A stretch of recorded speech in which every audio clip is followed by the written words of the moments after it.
weltare ɓiɓɓe fulɓe ando diine maɗa fedde heblo sukaɓe africa weltare tv takkusana yoni to mbaña to windinga to feeralla to dabbe to dabbana to jawaldi to ñaabina to gurel jooga to tampi daro hijaja to atena to burgudura to lewe to buubo awdi ko on takkusan juula ha to galle ceerno abou diaba sow to belel gawdi wuuro nayyi ko on takkusan juula ha to galle shérifa baboy to cankone ko taari ɗum kala ene jeeya e gardini kabruji men to leydi Mauritanie Mohamed Cheikh Al Ghazouani hoorejo gendi ndi omo tawi to Vienne kañum woni lamorgo leydi Autriche tawtoretemo to kay forum ko fate loppeba to leydi Sénégal biteɗo Robert Brugui ko avocat ko conseiller politique kadi o waɗi lettre ouverte woni ɓataki udditiɗo faade Bassirou Diomaye Faye e Ousmane Sonko hoore jagaroɓe hollirde kay wonde toɓe paani leydi ndi wona to moƴƴi to leydi Mali ko altine hande o foti kay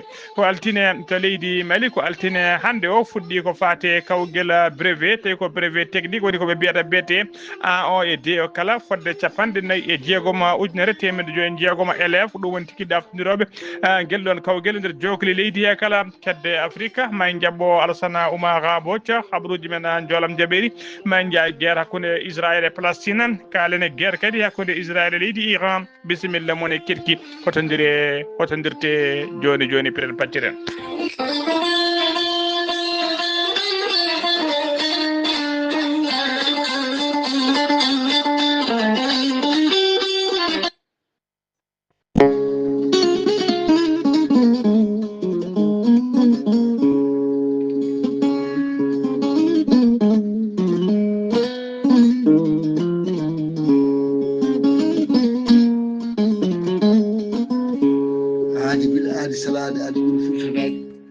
salade aadi ɓuuri firtude aadi ceerno Amadou Tidiane Diallo gorko mo melga wuuro jinneji wi ko firtata aadi mo aadodire jande weltare ɓiɓɓe fulɓe andu diine maɗa weltare TV gorko mo melga wuuro jinneji ko wittiyanke leɗɗe ko safriyanke safruji fina tawa ko gandu bindi laaɓaɗo leɗɗe jaadindo ɓalwala danowal kala ceerno Amadou Tidiane Diallo Allah nurguirimo gandal omo safra rafiji kewɗi ɗi jiiɗa cirol gorko mo melga wuuro jinneji ne safra wonduɓe kista fibrome dogam siste rewɓe ronkoɓe sowade rewɓe dartoraɓe ustoraɓe kala gorko mo melga wuuro jinneji ne yawrani ɓen wonduɓe koyɗe musoje keeceje musoje ɓalli ƴakkoji ɓalli musoji kala ceerno Amadou Tidiane Diallo gorko mo melga wuuro jinneji dendagal raffi mbawɗa wondude so ɗon maldana ko balle tati mbiya alhamdoulillahi rabbil alamina gorko mo melga wuuro jinneji e nder wittoji makko mo yiiti leɗɗe ko fate estoma e nder balɗe tati mbatta ñamde e yarde kala ko kaajeɗe a tawa haydara tampintama ceerno Amadou Tidiane Diallo gorko mo melga wuuro jinneji hay sinno prostate ma ko ɓunno ala ko heddi so wona opéré so jokkodiri joni docteur eɓe ma namdo holi o safara mo jiituɗa ceerno Amadou Tidiane Diallo gorko mo melga wuuro jinneji en yaranaɓe ustoraɓe gorago yaw ɓiitade koye men jippiɓe leesi ustoraɓe gorago kala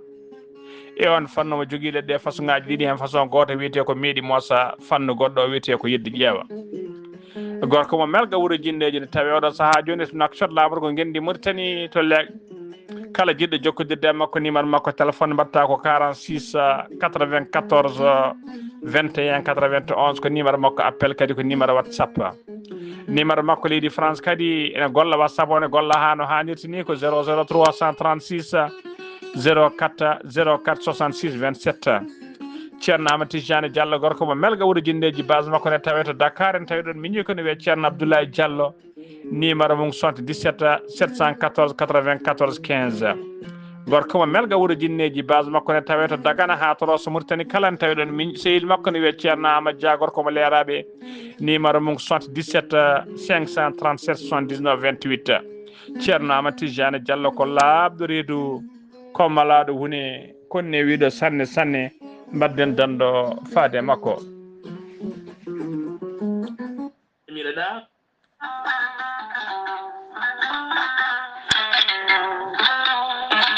kawis Allah cuuɗiɗo ekkiɗo hen lekki mbiyaki gorelte noon ko kawisaji mawɗi goni e muɗuma gorelte ko haako moƴƴo iwroko to korjinnooro ayi tan ko jamireɗa mbaɗa e ndiyam gulɗam aɗa yara aɗa yiito cellal ɓandu maɗa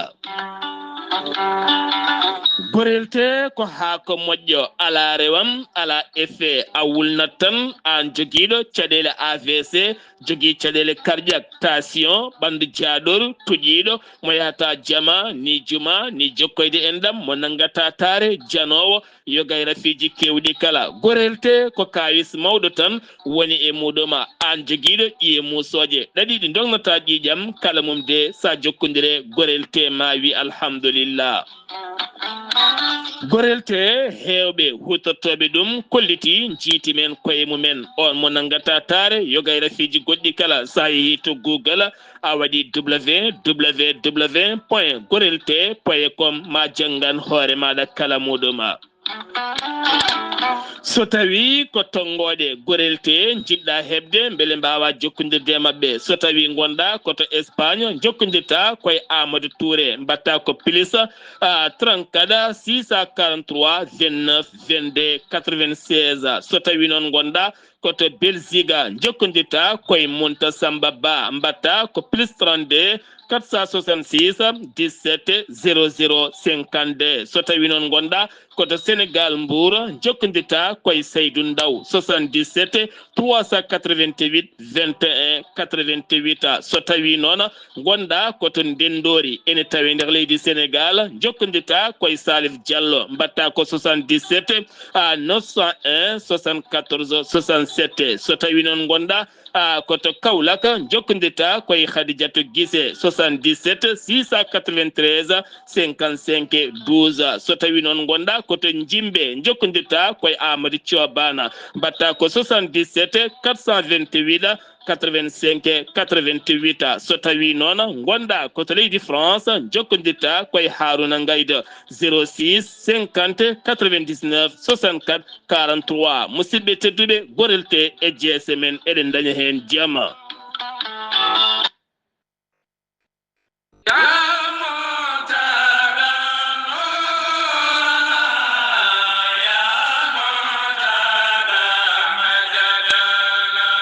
Dara moderne de l'excellence Alhaji Seydou Nourou Talla e gardogola Ceerno Makki Muntaga Talla kame Ceerno Seydou Nourou Talla gardiɗo imam juma mawɗo mo Cheikh Oumarul Foutiyou Talla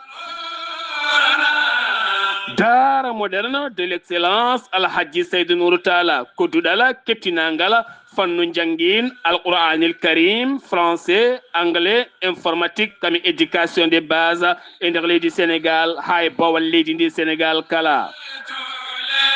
Dara moderne de l'excellence Alhaji Seydou Nourou Tall en udditi dewɗum ha yaaji en udditani ɓen jinnaɓe yiɗɓe windide suka men beele jooɗoytuɗale jangga alquranil karim walla français anglais informatique hay fannuji goɗɗi kala aɓe katojini e duuɓi joyya ha duuɓi sappo e joyya e ballal jomiraɗo suko reena alquranil karim tawdaɗa kay fannuji goɗɗi kala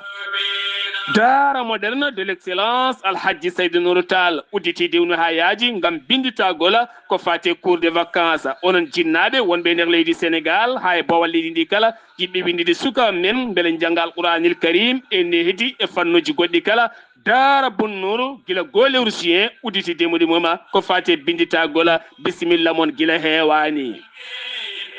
Dara moderne de l'excellence Alhaji Seydou Nourou Talla kudduɗal keptinangala e nder leydi Sénégal hay gouvernement leydi Sénégal ngal duɗal noon ɗen ɗiɗi kala ɗe tawe e nder Dakar lamorgo leydi Sénégal so tawi noon kudduɗal rewɓe ngala tawete koto Sicap Liberté 3 villa 17 78 B so tawi noon kudduɗal worɓe ngala tawete koto cité Dubaï Almadi 2 e nder Dakar lamorgo leydi ndi Sénégal sa yiɗi jokkodire tongoɗe mbatta ko 77 383 94 94 walla mbaɗa 77 912 27 15 walla mbaɗa 77 254 33 55 walla mbaɗa 78 149 44 31 musidɓe tedduɓe bisimilla moon duɗal Bunnourou udditide woni ha yaaji wonde yiɓe windide ɓiɓe mum guila e cours de vacances ha eɓen aroɓe jooɗade e ngal duɗal Bunnourou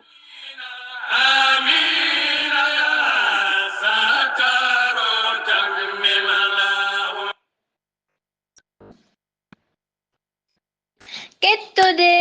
kaburuji mon e demgal pula Afrique, Asie,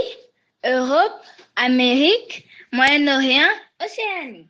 Jam nyalle mon musidɓe tedduɓe eɗen gone altine nogasi jeegom lewru juin hitande ujunnaji ɗiɗi e nogasi joyyi habruji mon e ɗemgal pular e sawta he ko musidɗo mon sehil mon Ghali Abouba to karallagal ha mbawon yiide en to banggue natte e ɓosoje ko miñi men sehil men Saydou Abouba hono no mbirɗen gardini kabruji men koto leydi Mauritanie puɗorɗen to leydi Mauritanie Mohamed Cheikh El Ghazouani horejo guindi ndi o ƴetti lana makko ndiwoka altine walla aleta hanki o subaka o yaɓani koto wuro witengo Vienna noon kañum woni lamorgo leydi Autriche nayomo to noon ko tawtorede forum moɓe mbiyata LOPEP tawi kadi ko kanko woni invité d'honneur woni kodɗe teddingala oɗon forum o yahani goto noon omo yaadi to noon e seti timmude no fewi e nder ɓen tawi hen nani Wurchologa ko ministre chargé du cabinet du président de la république wondude biteɗo Sidi Ahmed Wul Bou kañum ko jagogal kalfinagal ko fati économie e finance wondude biteɗo madame Amala Mintou Mawlouda ko jagogal kalfinagal ko fati diƴƴe e sénare woni ministre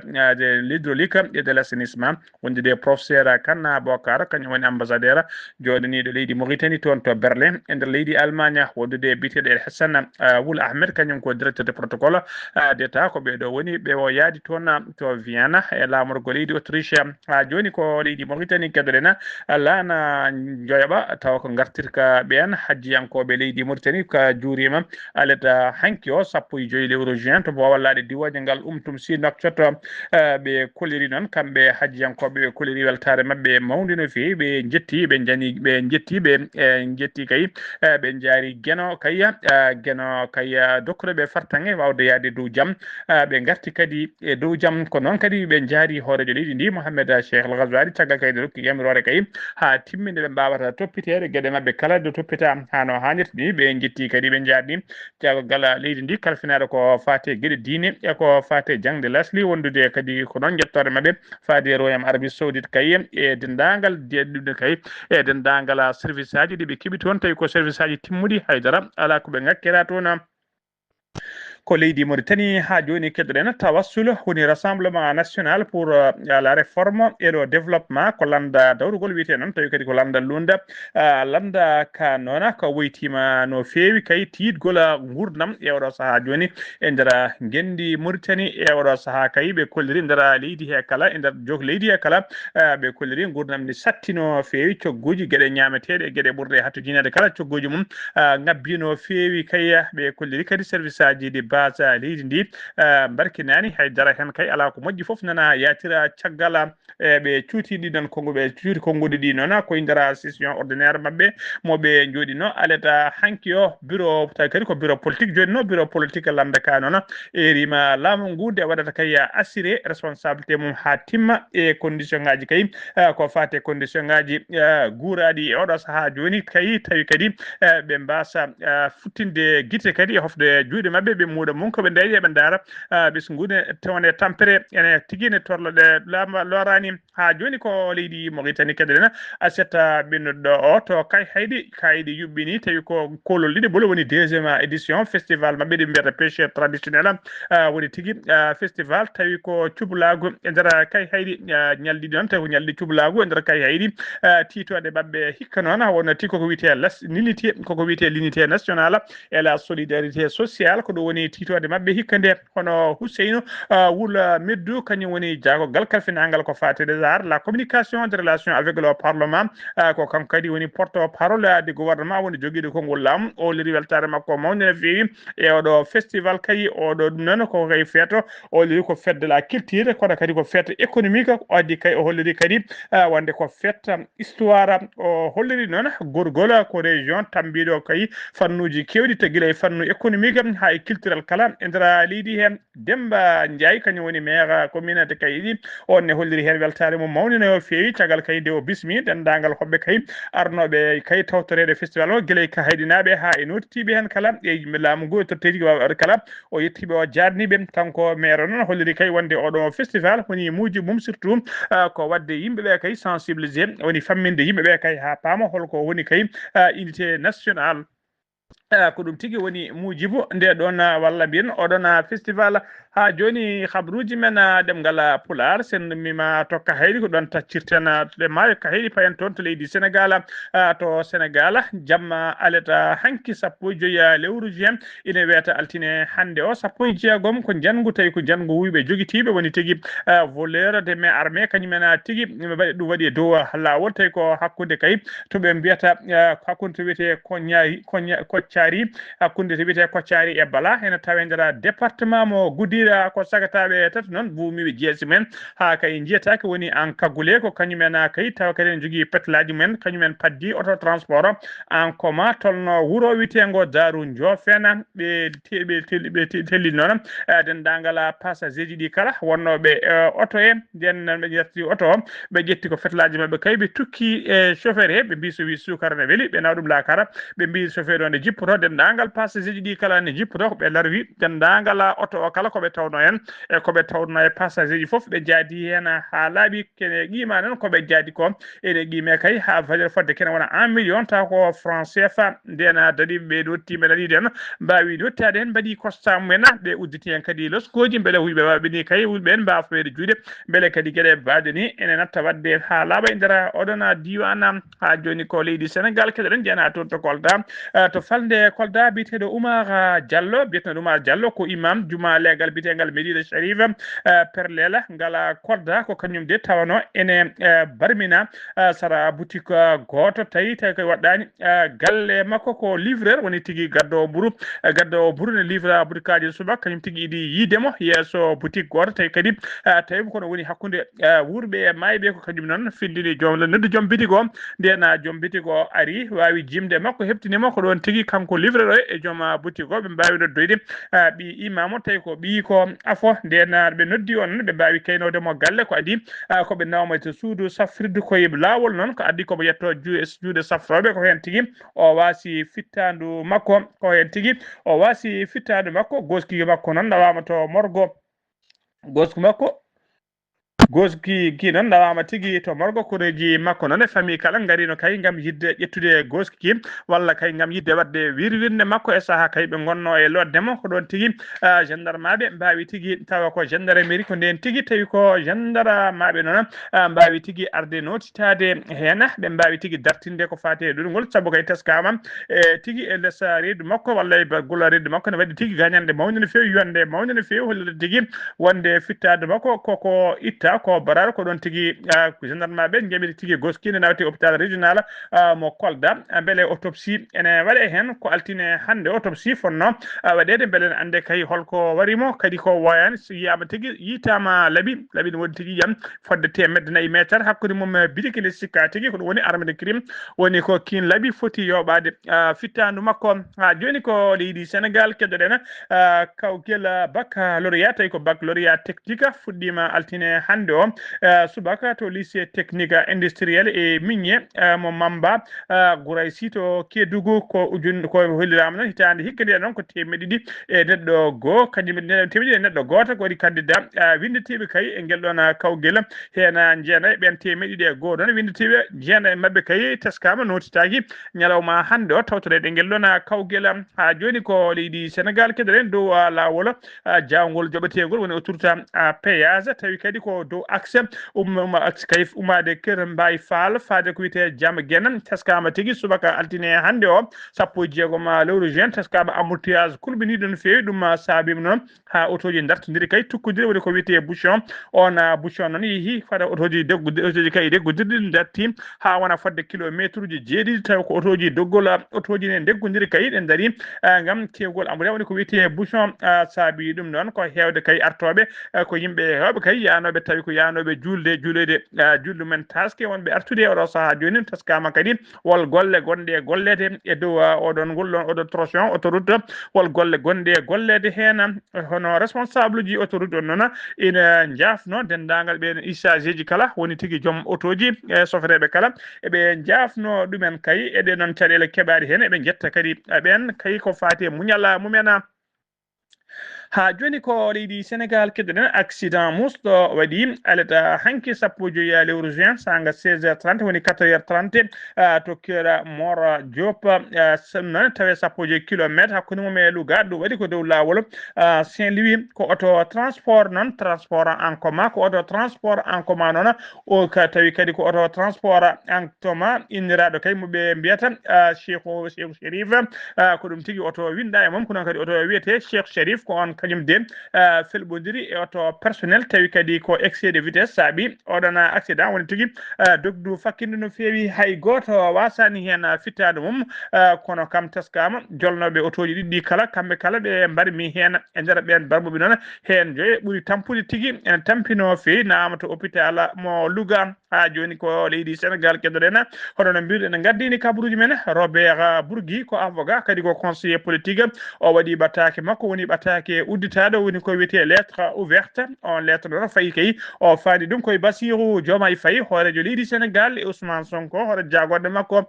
titode ɓattake o noon ko j'ai peur pour le Sénégal woni tigui mboɗo jogui kulul mbaɗa hulani leydi Sénégal Robert Bourgui noon holliri kay ene hulani avenir Sénégal no fewi kanko Robert Bourgui noon o holliri kay ko neɗɗo ɓattiɗo Ousmane Sonko no fewi e Bassirou Diomaye Faye jiɗɗo landa Pastef gondunoɗe e mabɓe kay guila haydara wodani guila kay eɓe goni opposition haade ɓe goni e nder kasoji kala o addi ballal makko no fewi o hollirde tigui e kala saaha omo wonde mabɓe kono ɗum haɗa saabi mo tigui haalde gonga so tawi kanko yi gonga ko gonga tan welatamo o wawa deƴƴude gonga kanko Robert Bourgui noon o wi tigui wonde leydi ndi to fayi ɗo kay fayani to moƴƴi o wi noon leydi ndi kay e kala fannu ina yatiri ɓawo no fewi o wi gouvernement o ina jasina no fewi woni le gouvernement patina o hollidi kadi wonde faggudu leydi ndi nana kay ɓarfini no fewi partenaire uji leydi ndi kala e oɗo saaha joni nana tigui goggina ene dokki jogade hoolare on institution ngaji financiére ɗi kala jatiri ɓawo jatiri caggal o wi kadi wonde omo huuli kay omo huuli kay holto ɗiɗo financement ɗi leydi Sénégal heɓata oɗo saaha joni holto ɗina financement ji kay holto ummotoɓe o holliri kay wonde ɗina financement ji ɓena ƴetta ñamali financement ji tawi kadi ɓe mbaɗani leskuji andude ɗin haalisaji tawi ko haalisaji labɗi beele kay wona haalisaji ummiɗi ko fate trafic de drogue walla haalisaji ummiɗi ko fate terrorisme walla ko wiyete blanchissement de l'argent beele kay ɗiɗon haalisaji wona hen tigui ɗina woni to ɗum ɗon ummi o holliri noon kanko Robert Bourgui kay wonde o holliri kay wonde o yaadani kay eko kay e oɗo saaha joni ko waɗa ko golla tigui to port autonome mo Dakar saabu o holliri yimɓe hewɓe gollatonoɓe mbaɗama licencié ittama e golle mum o wi justice leydi Sénégal woni tigui wonti e oɗo saaha joni instrument politique o wi kadi wonde justice o jogui tan ko sens unique woni ko banggue goto tan ɓen tan woni ɓe justice o fiyata ko justice noon o holliri noon justice ko ɗo justice noon ko kañum tigui woni tigui koye justice o woni koye yamirore neɗɗo goto kay walla e parti goto kañumen tigui koye ɓen justice o woni o yamirore mumen o holliri noon o yaadani kadi ko wonnoɓe jagode kewɗe kay tawi koye laamu Macky Sall laamu kingu jagode kewɗe kadi nana nangga ine coka o rokki yeru noon ko wayno Sophie Galadi ko wayno Mansour Faye ko wayno Kaylat Diop ko wayno Farba Ngom e woɗɓe o holliri kadi wonde o holliri wonde kay rewɓe hewɓe taw ko ministre uji nana nangga kayine coka o holliri holko saabi ɓeɗo coke pourquoi ɓeɗo coke sur quelle base kadi ɓen cokira o wi kadi e nder ɓataki hen wonde kay omo wiya tan yoɓe gandu wonde kay justice fotani wonde kay outil de vengeance woni tigui fotani wonde kay kutorgal kam yidde watte joftigu e nder leydi hen woni joftigu o holliri justice foti wonde kay ko pilier de la république o wi noon wonde diplomatie Sénégal kay adan ko kañuma wonno modèle ɓinder nde kala ine yeɓanno ɗum kono e oɗo saaha joni holliri wonde kay e oɗo saaha joni o holliri kay wonde diplomatie leydi Sénégal e ɗum nefni no fewi kanko Robert Bourgui ɗon o erima Bassirou Diomaye Faye e Ousmane Sonko kala nde ummoto e jonde kay ɓe calo kay ɓe calo forñinde walla saɓe calo woflinde leydi Sénégal yoɓe ittu kay hakkillaji hakkillaji mabɓe ha laaɓa e joftigu woni yo ɓittuɓe yettima ha laaɓi avançage yo ɓitti hen hakkillaji mabɓe ha laaɓa kadi yoɓe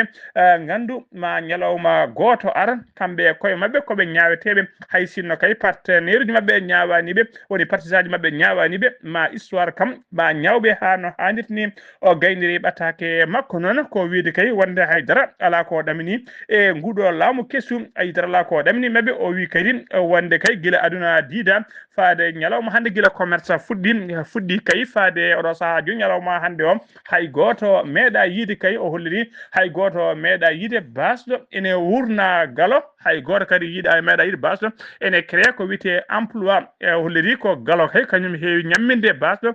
kadi ko galo heewi wadde créé des emploi ƴetta kay gollotoɓe ɗum woni konngudi makko ɗi o sakkitiri kay ɗum noon wona konngudam ko konngudi kanko Robert Bourgui ha joni habruji men demgal pulaar sen no mima to leydi Sénégal koto leydi Mali paadena to leydi Mali brevet technique moɓe mbiyata BT1 e BT2 kala épreuve jomum taw ko bindol crédit ko ñalawma hande o altine hande 16 lewru juin ɗum fuɗɗi to école to ɓe mbiyata centre pour l'industrie et du commerce et l'administration pour l'industrie du commerce et l'administration woni to ɓe mbiyata to ɓe mbiyata ESICA mo Bamako ko jagorgal leydi Mali noon kalfinaɗo ko fate jangde hono biteɗo Amadou Sy Safane kañum rokki coup d'envoi ko fate puɗɗugol guel ɗon kawguel o ari toon noon tawi kadi omo arde c'était timmude woni délégation timmude no feewi hikka noon hitande hikka nde teskama e nder leydi Mali no diidanno ko 49 ujunere fayi temedde joyi e yimɓe jeegom élève kañumen tigui ɓaftodirta kay walla ɗaftodirta guel ɗon kawguel e nder jokki leydi he kala ɓe pecca noon koye nder temedere 54 centre e nder mabɓe noon ɓen kay 54 ujunere temedde joyi jeegom e nder ɓe noon hen 19 ujunere hen 19 ujunere e temedde jeetati 13 ko sukaɓe rewɓe 26 ujunere e temedde jeetati tato heddiɓe ko worɓe ha joni ko leydi Mali keddoɗen commissariat de police mo hippodrome e gardegol commissaire divisionnaire biteɗo Yamadou Ngoumane e gollidiɓe mum ɓe teeɓima fedde wiɓe so tawi ko sagataɓe nayo ɗum noon ko gueɗe ñande 13 lewru juin 2025 gonɗen du tampinnoɓe leegal ngal no feewi tawi kadi ko wuyɓe joguitiɓe kala saaha e kala guykaji mabɓe tawa koɓe jogui pétalaji wondude e labɓe woni ko wiyete vol à main armé ɓe tawrama noon e nde ɓe nangga noon ɓe tawrama ɓe jogui motoji tati wondude pistoleji tati ina pistole tawama wadde 11 kural wondude duyuji ɗiɗi tawi ko duyuji vide mawɗo wiɓɓe o noon inde muɗum waccore o wiyete tigui ko Ama Sékou omo yaara duuɓi 30 ɓe kolliri noon kamɓe wiɓɓe noon yesso police wonde kay ɓe mbaɗi janguji tati tuggi lewru avril fayi kay ñalawma hande o mo gonɗen tawi ɓe mbaɗi fodde janguji tati e nder leydi e nder leegal ngal koɓe kefte juuɗi men koɓe gujji kay ɓe kolliri ene ɓuura 30 millions ɗum noon ko adi koɓe nangge kadi tawi hewɓe portino plainte won contre X nde ɓe nangga kadi hewɓe arnoɓe kay jiiɓe mbawi hebtindeɓe e jaati wonde ko kamɓe ñanno e mumen ɓe kefti koppereji mumen koto leydi Mali ha joni keddoɗen oto faama goto woni tigui oto goto tawi ko force armée malienne kañum tigui yabɓi pittol bomba tufunongol e dow lawol hakkude to wiyete Erma Kono e to wiyete Sikasso ɗum noon ɓe kolliri ko ñande kikiɗe aleda hanki 15 lewru juin 2025 sanga 13h woni ñalawma hanki sanga 13h 0 minute walla 13h30 minute ko nden tigui oto yabɓi ngol ɗon pittol bomba koni koɓe ɗiɗo malilaɓe noon mbasi hen pittaɗi men ha joni ko leydi Mali keddoɗen jeen ha toon to Ségou poste de sécurité tawde poste de sécurité wuro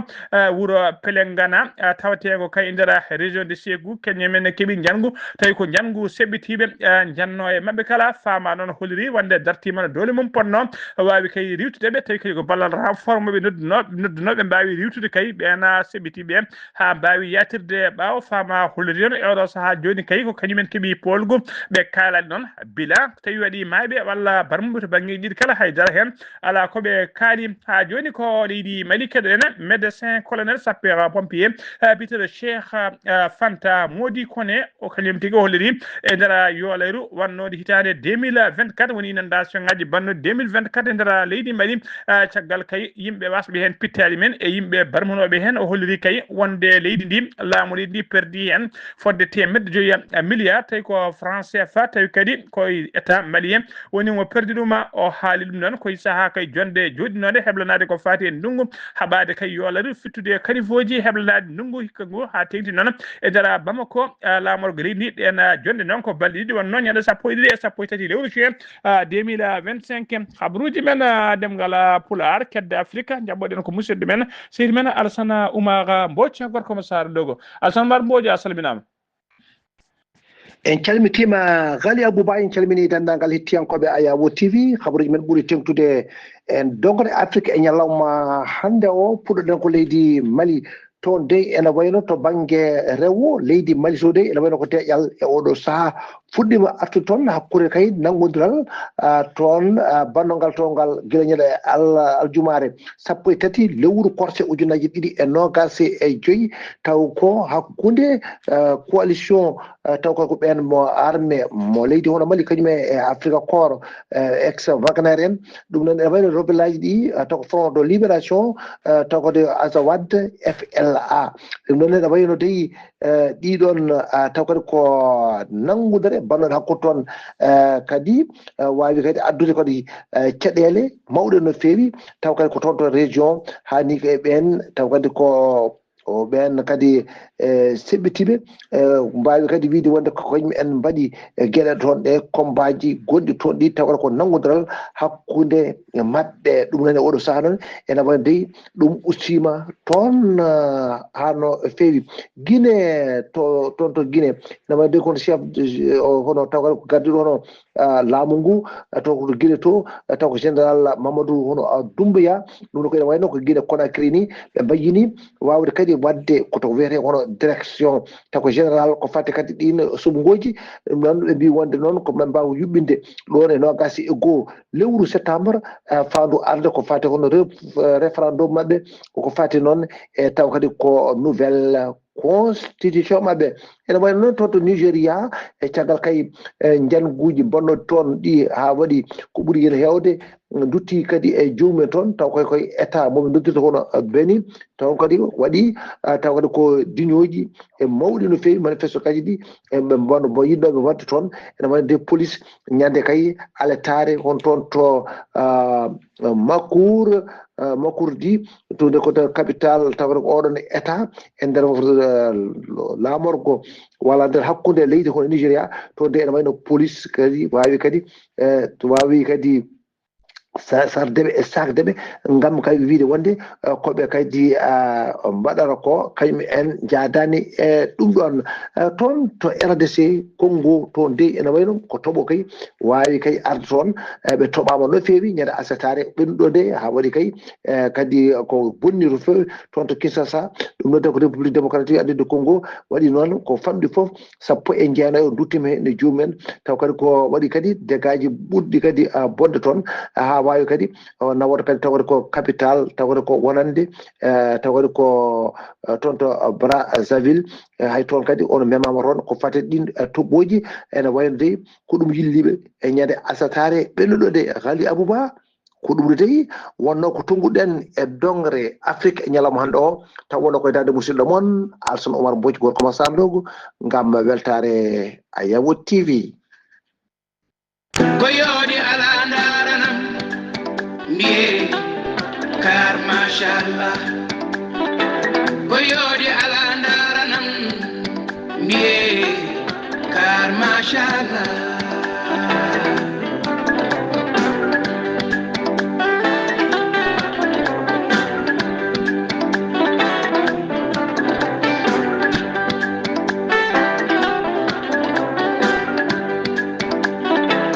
gollal so laaɓiye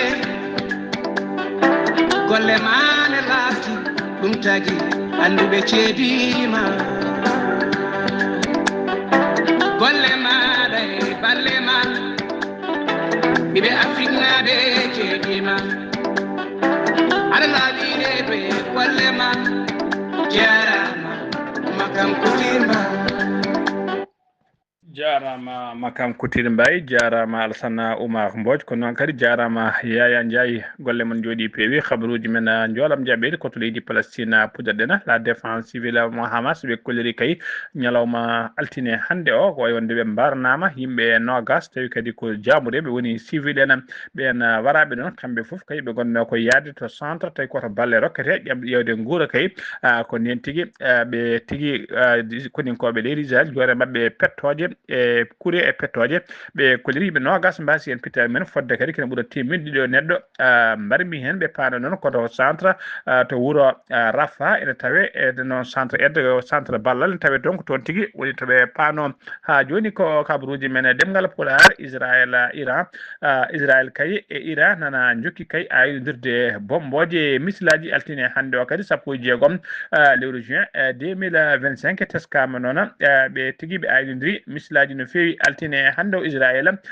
bombardi Téhéran lamorgo leydi Iran ɓe aynima bomboji noon hen bomboji noon jani hen bombo goto hen e huuɓere tawi kadi on immeuble ko ɗon tigui tawete te radio télévision mo Téhéran gon on bombo noon saabima tigui ha ɗon kay ha kay émission ngaji télévision e radio ngo waɗanno direct o ha darti ɗum noon mbiɗen ko ñalawma hande o ɗum waɗi hono ministre de la santé mo leydi Iran holiri tigui wonde fonde kay fodde ko guerre o fuɗɗi faade ɗo saaha joni ɓe mbarnama temedde ɗiɗi e nogas e nayo neɗɗo mbasi pittali men kene wona kadi ujunnaji kewɗe yimɓe ɗum woni ko barmi hen so tawi koto banggue Israël ɗon laamu Israël holiri kañumen ne mbarnama nogas e nayo neɗɗo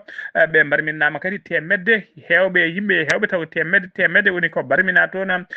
kanko hono Donald Trump noon kañum woni hoore dowlaji tindema o erima leydi Iran yo ar kay jebbilo waɗa ko fate négociation yo andu kadi wonde ɗum guila ɗum ɗon wonani trop tard o holliri kay wonde hoorejo leydi Iran yoɓe gandu kay laamu leydi Iran yoɓe gandu oɗo guerre victoire wona ko mabɓe kadi yoɓe gandu o suuɗaki kanko omo ɓatti no fewi leydi omo ɓatti no fewi kadi e kala saaha soutien makko woni ballal makko ko woni tigui koye do leydi Israël musidɓe tedduɓe gasi ha laaɓi ceeɗam ko ɗum ɗo wonno ko min tonga noon habaruji mon e ɗemgal Pulaar e so tawi ko musidɗo moon seydi moon haali Abouba to karallagal ha mbawon yiide en to banggue nete ɓosoje ko min men seydi men Saydou Abouba so tawi ko roɓiɗo Afrique ko musidɗo men Alassane Oumar Mbodj gorko mo Sara Ndogu kettimalaki jaam yo jaam Allah jogomi jogo on